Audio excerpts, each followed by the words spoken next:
ابھی حال ہی میں ایک شاعر نے کہا جو تو ہے وہی میں ہوں، تفریق ذرا سی ہے، تو حسن کا مالک ہے میں حسن کا دیوانہ۔ غور کیجئے گا، سننے میں کتنا اچھا لگتا ہے، جبکہ قرآن شریف میں آیا فَعَسَىٰ أَن تَكْرَهُوا شَيْئًا وَهُوَ خَيْرٌ لَكُمْ وَعَسَىٰ أَن تُحِبُّوا شَيْئًا وَهُوَ شَرٌّ لَكُمْ۔ بہت ساری چیزیں ایسی ہیں جو آپ کو بہت اچھا لگے گی، ریئل میں اچھی نہیں بری ہوگی۔ جو تو ہے وہی میں ہوں، غلط، یہ وہی کا لفظ غلط ہے، کیونکہ تو رسول ہے میں رسول نہیں ہوں، تو نبی ہے میں نبی نہیں ہوں، تو سید الانبیاء ہے میں افضل بھی نہیں ہوں، کسی اعتبار سے جو تو ہے وہی میں ہوں، غلط۔ اس کے بعد تفریق ذرا سی ہے، یہ ذرا سی ہے، پہلے دیوبندی کہتے تھے نبی کی تعظیم بڑے بھائی کی سی ہے، یہ اب سنیوں میں یہ بولی آ گئی، تفریق ذرا سی ہے۔ یہ ذرا سی کا لفظ بتا رہا ہے کہ تنقیص شان مصطفیٰ ہے،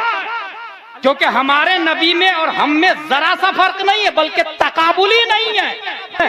اعلیٰ حضرت کہتے ہیں پھر ہمارے نبی کیا ہے؟ تفریق ذرا سی کرنے والے اعلیٰ حضرت سے پوچھے کتنا فرق ہے؟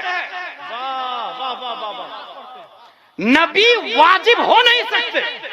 کیونکہ واجب نماز نہیں پڑھتا نبی نماز پڑھتے ہیں، واجب روزہ نہیں رکھتا نبی روزہ رکھتے ہیں، واجب صدقہ نہیں کرتا نبی صدقہ کرتے ہیں، واجب چلتا نہیں نبی چلتے ہیں، واجب کھاتا نہیں نبی کھاتے ہیں، لہذا ہمارے نبی واجب نہیں ہو سکتے، واجب ایک ہے اللہ تعالیٰ، لیکن ہمارے نبی ممکن بھی سمجھ میں نہیں آ رہے ہیں،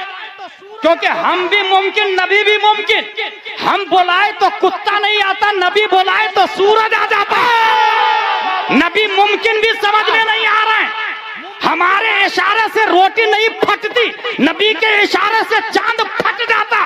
ممکن بھی سمجھ میں نہیں آ رہا ہے، ہمارے کہنے سے بچہ نہیں آتا، نبی کے کہنے سے درخت جڑ کو گھسیٹتا ہوا بارگاہ مصطفیٰ میں آ جاتا، پھر نبی ہے کیا؟ اعلیٰ حضرت فرماتے ہیں، اور اعلیٰ حضرت صرف عالم نہیں ہے، وہ مفتی بھی ہے، وہ مجدد بھی ہے، وہ محقق بھی ہے، وہ مشرع بھی ہے، وہ مفسر بھی ہے، صرف یہی نہیں تمام سائنسدانوں کا باپ بھی ہے، نیوٹن آئنسٹائن بھی ان کی بارگاہ میں ڈسکوری کا کٹورا لیے بھیک مانگنے کے لیے کیوں میں کھڑے نظر آتے ہیں۔ وہ امام احمد رضا نبی کی ذات کو دیکھ کر ارشاد فرماتے ہیں، واجب میں ابدیت کہاں، ممکن میں یہ قدرت کہاں، حیران ہوں یہ بھی ہے خطا یہ بھی نہیں